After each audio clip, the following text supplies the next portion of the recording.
What's up, everybody? Welcome back to the Real Frame Review. I'm Scott, and today we're reviewing Adrift. Again, my SD card broke, and I'm doing a lot of these from memory as I get more and more closer to Hereditary, the film review. Everything gets a little bit more clear because I had just recently seen these movies. This movie is probably about a week and a half old, and so I pretty much remember it. Got a lot to say about it. The other two movies, Pope Francis, a Man of His Word, and Upgrade, both were off of. I had to dig deep for those ones, so bear with these reviews. I'll be coming back with some video reviews soon, or actual picture instead of just audio. But Adrift is a story directed by none other than Balthazar Cormacur. There, I have it. I knew I had it somewhere. Biggest films that he's directed: Everest, if you've seen that one, Two Guns, and Contraband. This movie stars one of my favorite actresses working today, Shailene Woodley, who's done great work in The Descendants, Divergent. The first one I thought was decent, but she pops up all over, and she plays just excellent in most of her movies, if not all of them that I've seen. So Shailene is Tammy, a free spirit, a wandering soul that is just picked up and left after high school in San Diego, and now finds herself basically exploring the world. She ends up in Tahiti, and where she meets a guy named Richard Sharp. Richard is a sailor. He sails boats. They meet up and they hit it off almost right away. They form this relationship, and they're trying to move on in their relationship, planning on traveling a little bit more together. And an opportunity arises that Richard can take a boat of a couple that he knows from London and sail it from Tahiti to San Diego, California. And this is something that is quite troubling, but also something that could help finance the couple's travels. Obviously, Shailene Woodley Tammy is not really. She's reluctant to go back to San Diego because she doesn't know if she can, really go back to see her parents. They start sailing the boat. They decide to go with it. They start sailing the boat, and they run into a hurricane. The boat is destroyed, and Richard is thrown overboard. Tammy finds Richard. His leg is busted. His ribs are busted. He's in bad shape. And she, as an inexperienced sailor, has to really dig deep and find inner strength, not just through physical strength, but also mental strength. And her love for Richard also helps propel her to face the odds. This film I feel like is really good in some parts, and then also kind of average at a lot of parts. And I'm going to start with Shailene Woodley's character, and she does such a great job. This movie's PG-13, but I feel like they push the boundaries as Shailene plays Tammy, who is this free spirit, this sort of hippie type. You could tell by the clothing that she wears, or lack thereof, how she acts.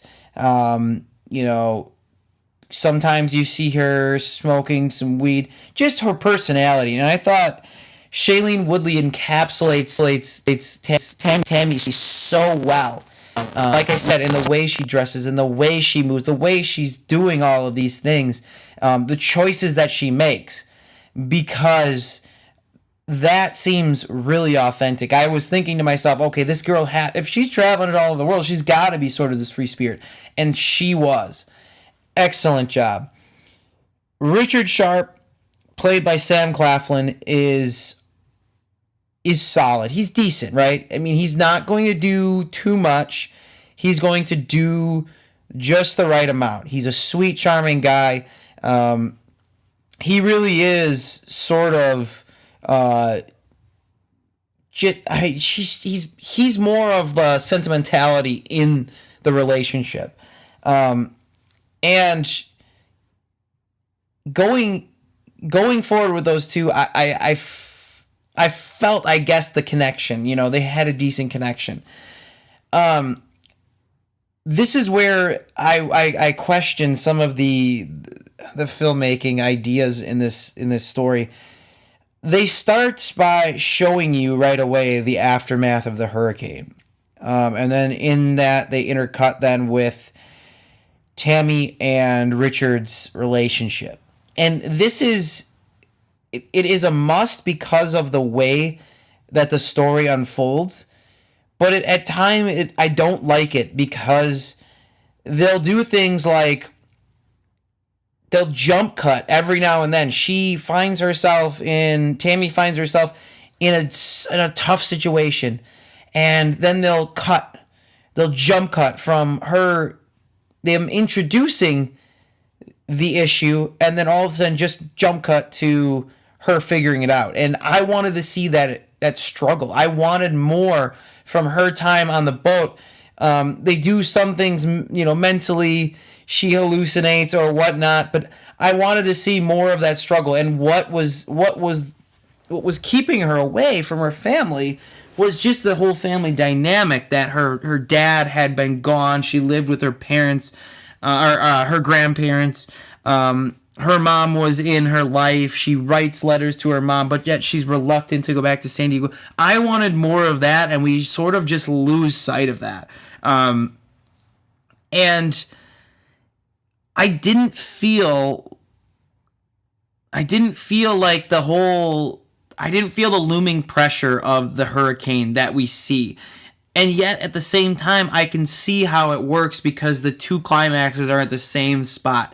So them being on the boat, stranded, trying to find their way to Hawaii, because that's their best shot at surviving, versus the buildup of getting to see the boat in the hurricane. And that was the biggest thing. And I didn't really find that to be that rewarding. That the payoff just wasn't quite there. It wasn't great.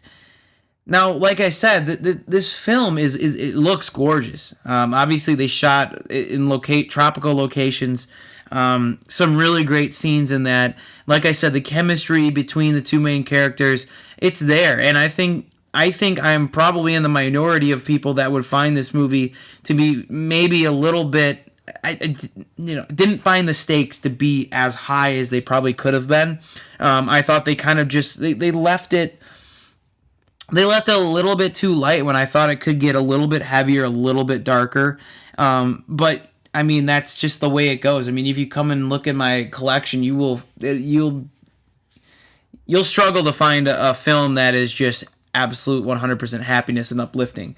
Not to say that Adrift is that, because it's not.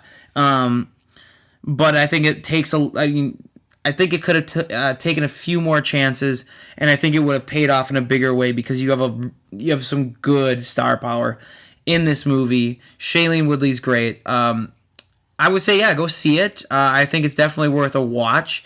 But for me, I'm going to give this a 2.5 out of 4.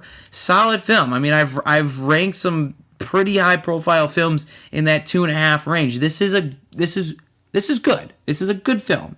Nothing. I'm not too sold on it, but I'm not gonna lowball it with a 2 either. So get out there, see this movie if you can. It is what it is, and I wish I enjoyed it a little bit more. I know people that have seen it, people that I went to see it with, my wife in particular, really enjoyed this film. So like, subscribe, comments. Let me know what you thought of Adrift, and thanks.